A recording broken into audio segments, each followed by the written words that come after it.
नमस्कार दोस्तों, स्वागत है एक बार फिर आपके अपने YouTube चैनल जीवा स्टडी पर। मैं वरिष्ठ अध्यापक मुकेश कुमार जंगड़ आपका स्वागत करता हूं। तो इस वीडियो में हम जो है रीट पात्रता परीक्षा के लिए जो है भाषा प्रथम हिंदी जो लेवल 1 और लेवल 2 दोनों के लिए उपयोगी है वो लेकर आए हैं।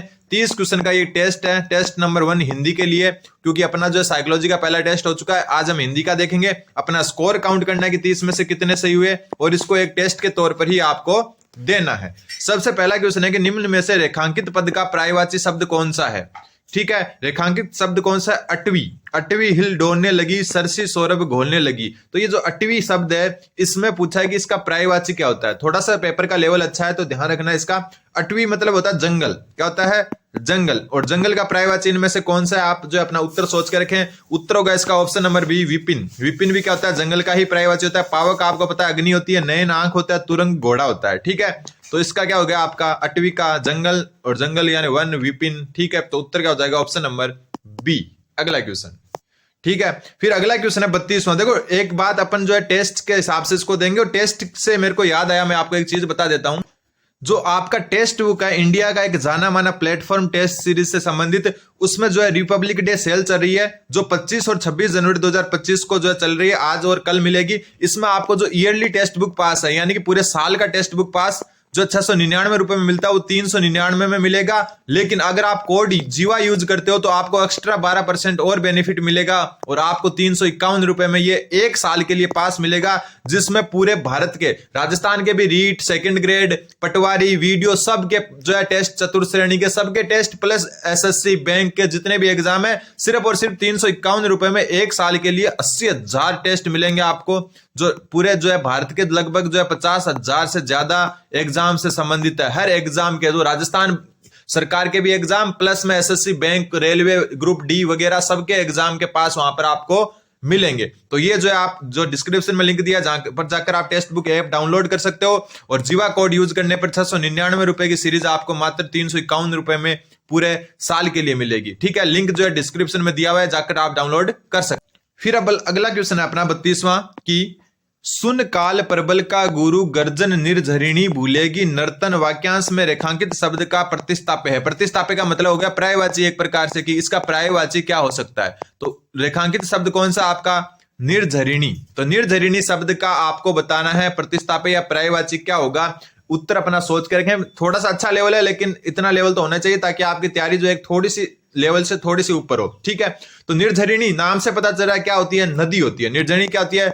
नदी होती है। तो अब जो है नदी का देखो कौन सा हो सकता है उत्तर। देखो आपके हिसाब से उत्तर होगा इसका ऑप्शन नंबर सी, सरिता। ठीक है, रजनी क्या होती है? रात का पर्यायवाची होती है सुमन। सुमन होता है पुष्प का। किसका? पुष्प या फूल का। रश्मि होती है किरण। क्या होती है? किरण। तो अब आप देखो उत्तर क्या हो जाएगा? नदी का कौन सा? Option number C. अगला क्वेश्चन।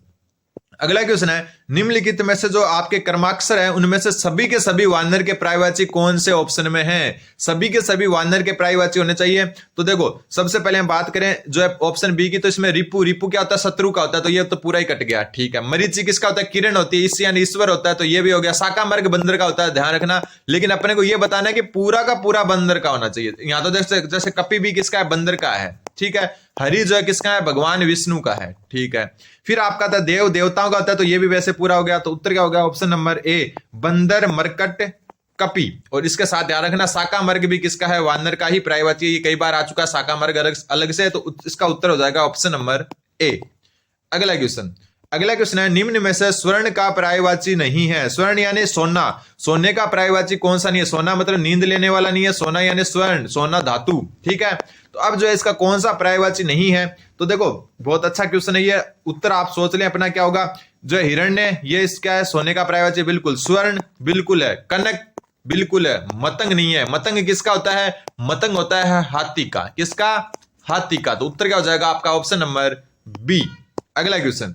अगला क्वेश्चन है निम्न में से किस विकल्प में गंगा शब्द का पर्यायवाची है? यह भी बहुत अच्छा क्वेश्चन है। गंगा शब्द का जो है पर्यायवाची कौन सा शब्द है? ऑप्शन आपके सामने। सबसे पहले हम बात करें सुवास की, तो सुवास शब्द होता है सुगंध का। किसका? सुगंध का। तनुजा किसका होता है? तनुजा शब्द जो है वो किसका पर्यायवाची होता है? तो तनुजा शब्द होता है आपका पुत्री का। ठीक है, तो उत्तर क्या होगा? गंगा का पूछा, गंगा का होगा जानवी। क्या होगा? जानवी। तो उत्तर हो जाएगा आपका ऑप्शन नंबर डी। अपना स्कोर काउंट करते रहें कि 30 में से कितने सही होते हैं। फिर है निम्न में से विलोम शब्द का सही युग्म कौन सा है? उपसर्ग का विलोम शब्द अपसर्ग होता है। जो है बिल्कुल सही बात है। ठीक है, तरुण, तरुण मतलब होता है ताजा, युवा, युवा भी एक प्रकार से जो है ताजा टाइप से या युवा टाइप से। तरुण और युवा दोनों क्या हो गए, समानार्थी शब्द या पर्यायवाची हो गए, तो ये तो नहीं होगा। उत्तम, उत्तम यानी बहुत अच्छा, श्रेष्ठ भी बहुत अच्छा, तो ये दोनों भी क्या हो गए, पर्यायवाची हो गए। खुशबू और सुगंध, ये भी दोनों एक दूसरे के क्या हो गए, पर्यायवाची। तो पूछा था विलोम, तो पहला हो जाएगा उपसर्ग का विलोम होता है अपसर्ग। फिर है अगला क्वेश्चन, उत्तर अपना सोचते रहे। राग रंग दिए त्याग, वितरागी रहे गुरु। तो इस वाक्यांश में राग का विलोमार्थी शब्द क्या है? सबसे पहले तो आपको पता होना चाहिए राग होती क्या है। राग का मतलब होता है प्रेम। क्या होता है, प्रेम। और प्रेम का उल्टा क्या होगा, द्वेष। अपन नाम सुनते हैं द्वेष राग, तो द्वेष राग मतलब प्रेम और घृणा दोनों। ठीक है, तो द्वेष होगा राग का विपरीत। अपन क्या होते हैं, राग को भी जो है ये मान लेते हैं कि राग मतलब होता है द्वेष करना, जबकि ध्यान रखना राग मतलब होता है प्रेम। ठीक है, और द्वेष क्या होता है, घृणा टाइप से, तो घृणा। ठीक है, प्रेम का क्या होगा, विलोम घृणा होगा। तो वैसे ही जो है राग यानी प्रेम, तो द्वेष यानी घृणा, तो राग का क्या हो गया, द्वेष हो गया। तो उत्तर होगा ऑप्शन नंबर बी। अगला क्वेश्चन, अगला क्वेश्चन है, निम्न में से किस क्रमाक्षर में विलोमार्थी शब्द का असंगत युग्म है?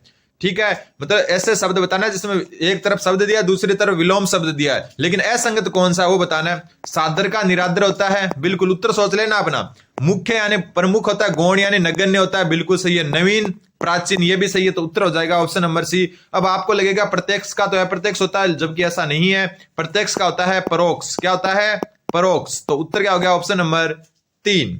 अगला क्वेश्चन, अगला क्वेश्चन है, निम्न में से किस विकल्प में लाघव का विलोमार्थी शब्द है? लाघव मतलब हो गया छोटा।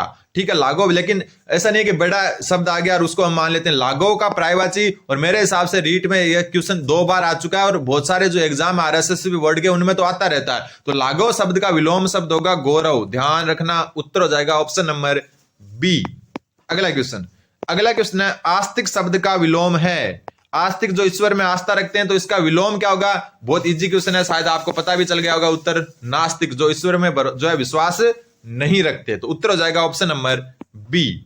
अगला क्वेश्चन, ठीक है, इसको आप जो है एक प्रकार से टेस्ट के हिसाब से देना है, 30 में से स्कोर देखना है, और डेली अपनी ये टेस्ट सीरीज अब चलती रहेगी। साइकोलॉजी की जो है एक टेस्ट हो चुका है, और बाकी जो है इसका हिंदी का हो जाएगा। इनका पूरा होने के बाद हम सब्जेक्ट के भी चलाएंगे, टेंशन ना ले यहाँ पे। और शिक्षण विधियां तो मेरे हिसाब से मैंने बहुत जो है ज्यादा करवा दी, और वहां से क्वेश्चन आराम से आ जाएगा। ठीक है, फिर है, निम्न में से सही सुमेलित है। जो सही सुमेलित बताना है, जो इस लोक का न हो उसको परलौकिक नहीं कहते, उसको कहते हैं अलौकिक। क्या कहते हैं, अलौकिक। तो ये तो वैसे ही गलत हो गया, सही बताना है अपने को। जिसकी कोई उपमा ना हो, जिसकी कोई उपमा ना हो उसको कहते हैं अनुपम। बिल्कुल सही बात है, और यही उत्तर होगा इसका। ठीक है, कुछ गलतियां हो जाए तो आप बता सकते हो, क्योंकि जो है कई बार जो है हम क्या आंसर की में गलतियां हो जाती है। फिर दूसरों का आभार मानने वाला कर्तज्ञ नहीं, ये होता है कर्तज्ञ। क्या होता है, कर्तज्ञ। और कर्तज्ञ कौन सा होता है, जो दूसरों का उपकार, जो आभार न माने। ठीक है, दूसरों का आभार न माने उसको कहते हैं कर्तज्ञ, और जो दूसरों का आभार माने उसको कहते हैं कर्तज्ञ। ठीक है, जहां पहुंचना कठिन हो वो होता है दुर्गम। क्या होता है, दुर्गम। तो ये भी क्या हो गया, गलत हो गया। उत्तर हो जाएगा आपका ऑप्शन नंबर बी।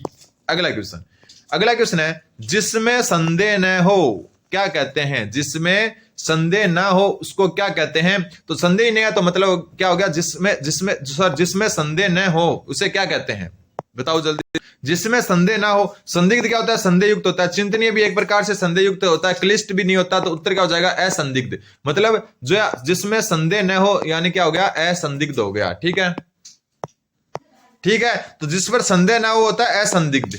ऑप्शन जो है आपका कौन सा हो गया, बी हो गया। जैसे हम कहते हैं ना, जो कई बार जैसे जिस पर संदेह होता है, तो न्यूज वाले कहते हैं ना 2 संदिग्ध पाए गए, तो वो होता है संदेह होने वाले, न होने वाले असंदिग्ध। अगला क्वेश्चन, जानने की इच्छा रखने वाला के लिए उपयुक्त शब्द क्या है? जो जानने की इच्छा रखता है उसको कहते हैं जिज्ञासु। तो उत्तर हो जाएगा ऑप्शन नंबर बी, जिज्ञासा। जानने की इच्छा को जिज्ञासा कहते हैं। जानने की इच्छा रखने वाला व्यक्ति जिज्ञासु कहलाता है, और जानने की इच्छा रखने वाला इच्छा होती है उसको जिज्ञासा कहते हैं। जिजीविषा, जीने की इच्छा। क्या, जीने की इच्छा, जीने की इच्छा। ठीक है, तो ध्यान रखना, जिज्ञासु मतलब जानने की इच्छा रखने वाला व्यक्ति, और ये ऐसे होता है ना, जानने की इच्छा को क्या कहते हैं, तो जिज्ञासा कहते हैं। ठीक है, अगला क्वेश्चन, अज्ञेय शब्द के लिए उपयुक्त वाक्यांश है। यह भी अच्छा क्वेश्चन है। अज्ञेय शब्द के लिए उपयुक्त वाक्यांश है, मतलब अज्ञेय मतलब किसको कहेंगे, जो आपके ऑप्शन दिए हैं उनमें से। तो देखो, जिसे जाना न जा सके, तो यही इसका उत्तर हो जाएगा अज्ञेय। जिसे देखा ना जा सके वो होता है अदृश्य। क्या होता है, अदृश्य। जिसे सुना ना जा सके वो क्या होता है आपका अश्रव्य। ठीक है, ये ध्यान रखना है। तो उत्तर होगा अज्ञेय का जिसे जाना ना जा सके, कौन सा? अज्ञेय। अगला क्वेश्चन, अगला जो क्वेश्चन है आपके, पश्चिमोत्तर कोण के लिए उपयुक्त शब्द कौन सा है? पश्चिमोत्तर कोण के लिए उपयुक्त शब्द कौन सा है? तो देखो, ये आपको पता है, ये होती है उत्तर दिशा, ये होती है दक्षिण दिशा, ये होती है पश्चिम दिशा, ये होती है पूर्व दिशा। ये याद रख लेना आप, ठीक है। यहां जो कोण होता है उसको कहते हैं वायव्य कोण। कौन सा कोण? वायव्य कोण, ठीक है। यहां जो कोण होता है उसको कहते हैं ईशान कोण, ठीक है। यहां जो कोण होता है उसको कहते हैं अग्नि कोण, ठीक है। या आग्नेय भी कह सकते हैं। क्या कह सकते हैं? आग्नेय भी कह सकते हैं, अग्नि या आग्नेय कोण, ठीक है। और यहां जो कोण होता है उसको कहते हैं नैऋत्य कोण। क्या कहते हैं? नैऋत्य कोण। अब इसने पूछा है पश्चिमोत्तर कोण कौन सा है? तो पश्चिम और उत्तर, ये रही पश्चिम और ये रही उत्तर, और ये हो गया पश्चिमोत्तर। तो कौन सा कोण है? वायव्य कोण। तो उत्तर हो जाएगा आपका ऑप्शन नंबर डी। अगर पूर्वोत्तर पूछ ले तो ये रहा पूर्व, ये रहा उत्तर, तो कौन सा हो गया? ईशान कोण। दक्षिण पूर्व पूछ ले तो आग्नेय, और पश्चिम दक्षिण पूछ ले तो नैऋत्य। तो ध्यान रखना, ये कोण का चित्र आप बना सकते हो अपने नोट्स में। अगला क्वेश्चन, निम्न में से किस शब्द में परा उपसर्ग है? ठीक है, निम्न में से किस जो है शब्द में परा उपसर्ग है, यह बताना है आपको। देखो, सबसे पहले हम बात करें पराकाष्ठा। कौन सी? पराकाष्ठा। तो पराकाष्ठा में जो है आपका क्या है? पराकाष्ठा में आपका जो उपसर्ग है वो है, ये क्वेश्चन जो है आपका ये थोड़ा सा गलत जो है छपा हुआ है, ठीक है। तो इस क्वेश्चन को हम डिलीट करते हैं क्योंकि एक से अधिक इसमें उत्तर हो रहे हैं। अगला क्वेश्चन है आपका, निम्न में से किस शब्द में नी उपसर्ग नहीं है? कौन सा? नी उपसर्ग निम्न में से कौन से जो है मतलब शब्द में नहीं है? तो उत्तर होगा इसका ऑप्शन नंबर ए, निष्ठा। ठीक है, निष्ठा शब्द है, उसमें क्या है? नी उपसर्ग नहीं है। उपसर्ग जो क्या होते हैं? आगे लगते हैं। अगला क्वेश्चन है आपका, निम्न में से किस शब्द में उपसर्ग नहीं है? ठीक है, कौन सा शब्द ऐसा है जिसमें उपसर्ग नहीं है? तो ध्यान रखना, बहादुर में कोई भी प्रकार का उपसर्ग नहीं है, बेवकूफ में बे उपसर्ग है, वकूफ जो है शब्द होता है, ठीक है। बदमाश में जो है आपका क्या होता है? उपसर्ग है, ठीक है। लवारिस में भी क्या है? उपसर्ग है। तो आपका जो है बहादुर शब्द में उपसर्ग नहीं। तो इसको आपको जो है टेस्ट के हिसाब से जो है देते रहना है। उत्तर हो जाएगा ऑप्शन नंबर ए। अगला क्वेश्चन है, निम्न में से किस शब्द में जो है बे उपसर्ग नहीं है? ठीक है, निम्न में से किस शब्द में बे उपसर्ग नहीं है? ध्यान रखना, उत्तर वैसे आपको सब में लग रहा होगा बे उपसर्ग है, बेचारा, बेईमान, बेवकूफ, लेकिन किस में नहीं है? बेचान में। ठीक है, बेचैन नहीं है, बेचान है। चान शब्द किसी भी प्रकार का कोई मूल शब्द नहीं होता। तो उत्तर हो जाएगा ऑप्शन नंबर बी। अगला क्वेश्चन है आपका, गमन के साथ कौन सा उपसर्ग जोड़ा जाए कि विपरीत अर्थक शब्द बन जाए? मतलब गमन शब्द है, उसमें क्या उपसर्ग यानी आगे कौन सा शब्द जोड़ेंगे अर्थ विपरीत हो जाए? गमन मतलब क्या हो गया? गमन मतलब जाना, ठीक है। तो इसके आगे क्या जोड़ेंगे? आ जोड़ेंगे। आ जोड़ते ही क्या हो जाएगा? आगमन। और आगमन मतलब क्या हो गया? आना। तो जाना का उल्टा क्या होता है? आना। और आ जोड़ते ही गमन में क्या हो गया? विपरीत अर्थ हो गया। अगला क्वेश्चन है, ये क्वेश्चन आप नोट कर सकते हो अपने जो है नोट्स में, कि निम्न में से किस प्रत्यय के उपयोग से भाववाचक संज्ञा बनाई जा सकती है? तो देखो, भाववाचक संज्ञा जो है कौन से प्रत्यय के द्वारा बनाई जा सकती है, ये बताना है आपको, ठीक है। तो ये क्या हो जाएगा? इसका उत्तर है ऑप्शन नंबर बी, ये प्रत्यय से कोई भी जो है भाववाचक संज्ञा बनाई जा सकती है। अगला क्वेश्चन, इनमें से कृत प्रत्यय किस शब्द में है? कृत प्रत्यय क्या होता है? जो क्रिया या धातु के साथ लगता है। क्रिया या धातु के साथ लगता है। क्रिया या धातु के साथ। तो इसमें इक प्रत्यय किस शब्द में है? तो उत्तर हो जाएगा आपका ऑप्शन नंबर बी, समझाइश। क्योंकि समझाना में प्रत्यय लग रहा है, तो ध्यान रखना, क्रिया समझाना होगी, पथरीला, लल्लाई और हमारा, ये जो है किसी प्रकार के शब्द नहीं है। अगला क्वेश्चन, मतलब क्रिया शब्द नहीं है। फिर इनमें से किस शब्द में इल प्रत्यय नहीं है? किस शब्द में इल प्रत्यय नहीं है? तो जो आपका उत्तर हो जाएगा वो जाएगा ऑप्शन नंबर बी, शामिल। क्योंकि शामिल जो है इस शब्द में जो है किसी भी प्रकार का जो है इल प्रत्यय जो है दिख जरूर रहा है, लेकिन शामिल में जो है शाम शब्द है वो है इसके अर्थ से जो है मेल नहीं खाता। फिर अगला क्वेश्चन आपका, दो शर्ता में कौन सा प्रत्यय है? थोड़ा सा हार्ड टाइप पेपर है, ठीक है। दो शर्ता में कौन सा प्रत्यय है? तो उत्तर हो जाएगा आपका हर्ता प्रत्यय, ठीक है। अगला क्वेश्चन, निम्न में से किस शब्द में कोई भी प्रत्यय नहीं है? निम्न में से किस शब्द में कोई भी प्रत्यय नहीं है? तो उत्तर हो जाएगा खिदमत, ठीक है। खिदमत शब्द में कोई भी प्रत्यय नहीं है, ठीक है। फिर आपका, निम्न में से वर्तनी की अशुद्धि का उदाहरण है। निम्न में से वर्तनी की अशुद्धि का उदाहरण कौन सा है? तो ध्यान रखना, उत्तर होगा आपका ऑप्शन नंबर डी, क्योंकि ये होता है कुमुदिनी, ठीक है, इसका शुद्ध शब्द होता है इस हिसाब से, तो ये क्या हो गया आपका अशुद्ध हो गया। फिर वर्तनी की दृष्टि से शुद्ध शब्द कौन सा है, तो वर्तनी की दृष्टि से शुद्ध शब्द को पुरस्कार गलत है, क्योंकि पुरस्कार नहीं होता, पुरस्कार होता है। ठीक है, ओदोरिया में जो है डबल मात्रा लगेगी। ठीक, अधीन होता है, अधीन नहीं होता। तो कौन सा शब्द शुद्ध है, कर्त करते, ऑप्शन नंबर जो है कौन सा, जो है बी। अगला क्वेश्चन, निम्न में से किस विकल्प में सभी शब्द शुद्ध हैं। ठीक है, इस क्वेश्चन को भी आप डिलीट करें, ये गलत छपे हुए क्वेश्चन है।